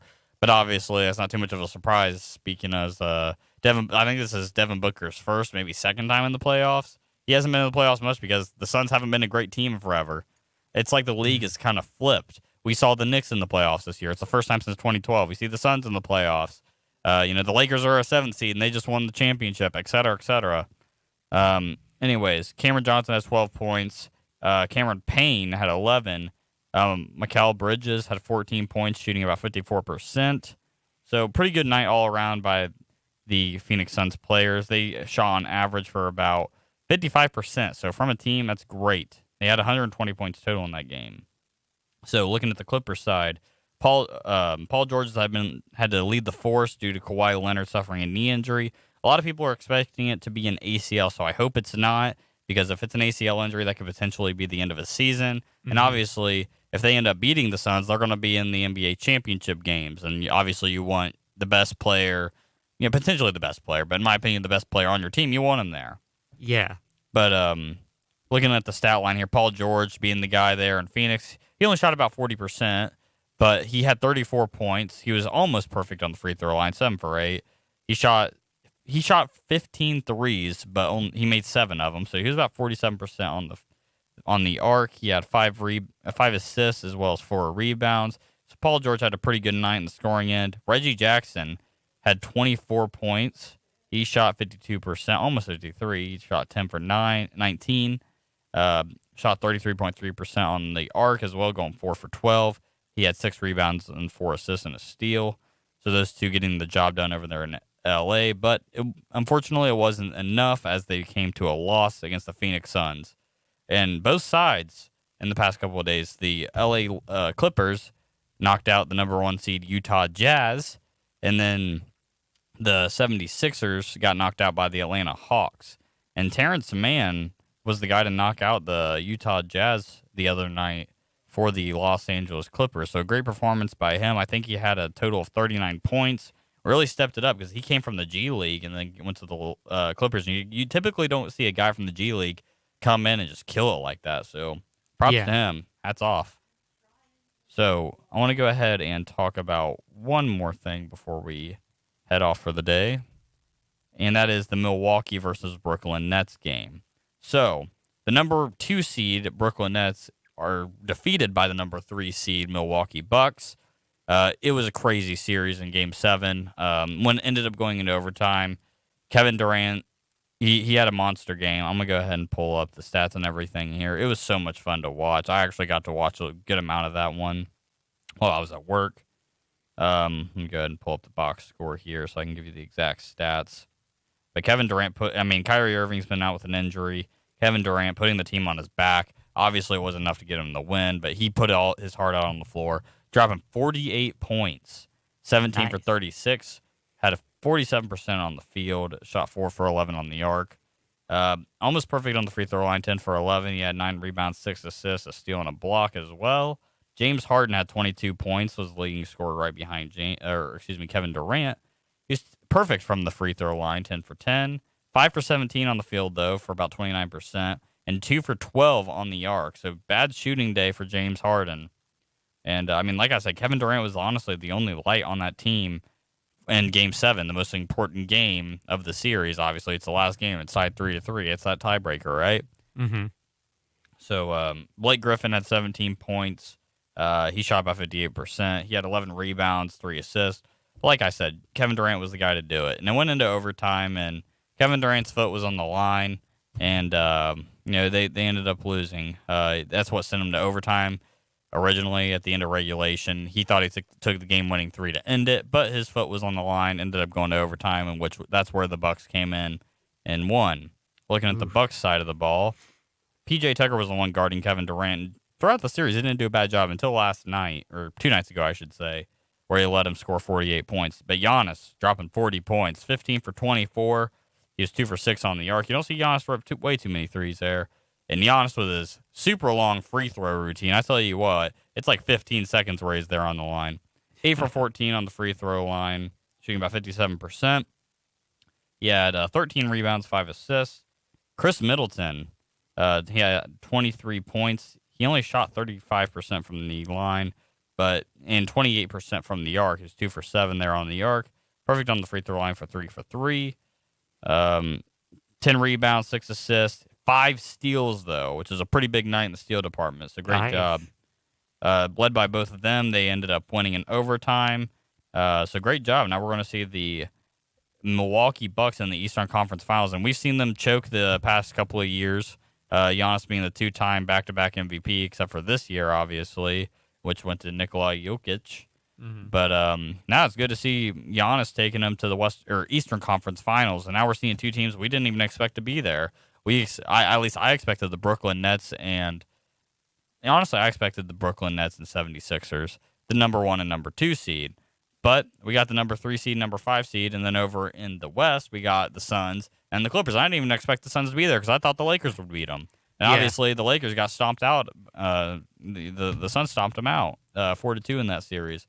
So it's a lot of fun. It's great to see the NBA changing. I'm very excited to see how the rest goes. And obviously, I'm going to try to take some time off work for the NBA playoffs so I can be able to at least catch 1 or 2 of those games. It's a fun time to watch the NBA. Because everything's different. It's not all the same, LeBron or Steph Curry in the playoffs, in the finals. Now, it's a lot of fun to watch, and, there's not really too much going on in other sports other than, obviously, we have the Olympics coming up, but it's great. It's a lot of fun to watch the NBA playoffs, and now we're coming up to the end, and I think this is going to be my prediction with the Final Four here. I think it's going to be the Suns and the Bucks. That's who I think we're going to see in the finals, and it's going to be a lot of fun. Nice. If you want to hear more sports news, you could always tune into Tessa and Neil Keep It Real every weekday, 1 to 3 p.m. on WWSU. I believe they are returning this week because they took a week off last week. So with that being said, we're going to get into your final check of the weather forecast to wrap up today's Wright Morning Show. So the current weather at Wright State University, brought to you by Tomorrow.io, is mostly clear. Or mostly sunny, rather. The temperature is 81 degrees. The wind is breezy from the west-southwest at 18 miles per hour, gusting to 23 miles per hour. The relative humidity is 68%. The dew point is 69 degrees. The visibility is 10 miles, and the air quality is good. Your hyperlocal forecast calls for mostly cloudy skies up until about 1:30 p.m., and then a chance of rain until 3 p.m., and then finally cloudy for the rest of the 12-hour period. The temperatures are going to reach about 83 degrees by 12 p.m., and then it's going to start slowly cooling off a little bit into the upper and mid-70s as the day progresses, because we got a cold front that's coming through right now, and that's why the winds are kind of breezy today. Yeah. It's that cold front. There is a slight chance of severe weather today, so be mindful of the weather. The risk is between 12 p.m. and 9 p.m. today, so keep an eye on the weather. There are a few pop-up showers that are currently developing on the west side in northeast and southwest Preble County, and they're heading towards our area. Just a few little spotty showers. They could develop some embedded thunderstorms, possibly, so we'll keep an eye on that. Your forecast, brought to you by the National Weather Service, for the next week at Wright-Patterson Air Force Base calls for a chance of thunderstorms and breezy today with a high around 80. Tonight, showers are likely with a low in around 50. Tuesday, mostly sunny, high around 70. Tuesday night, mostly clear, low around 50. Wednesday, sunny, high in the upper 70s. Wednesday night, mostly clear, low in the upper 50s. Thursday, sunny, high in the mid-80s. Thursday night, partly cloudy, low in the upper 60s. Friday, mostly cloudy, and then a chance of thunderstorms developing during the day with a high in the mid-80s. Friday night, a chance of showers of thunderstorms with a low in the upper 60s. So this concludes your episode of the Wright Morning Show. Thank you, everybody, tuning in for making us a part of your morning. Thank you, Electric Chipmunk, for being on the air through Discord. See if she's with us. Not hearing her. And then also thank you, Scotty, in the studio for being on the show as well. As always, bro. I'll probably be here tomorrow hosting it, so I'm pretty excited. Yeah, so tune in tomorrow. I'm here. I just kind of dozed off a little bit. Tune in tomorrow for Trivia Tuesday. So we'll see you again 9 to 11 a.m. on WWSU 106.9 FM. Have a great day.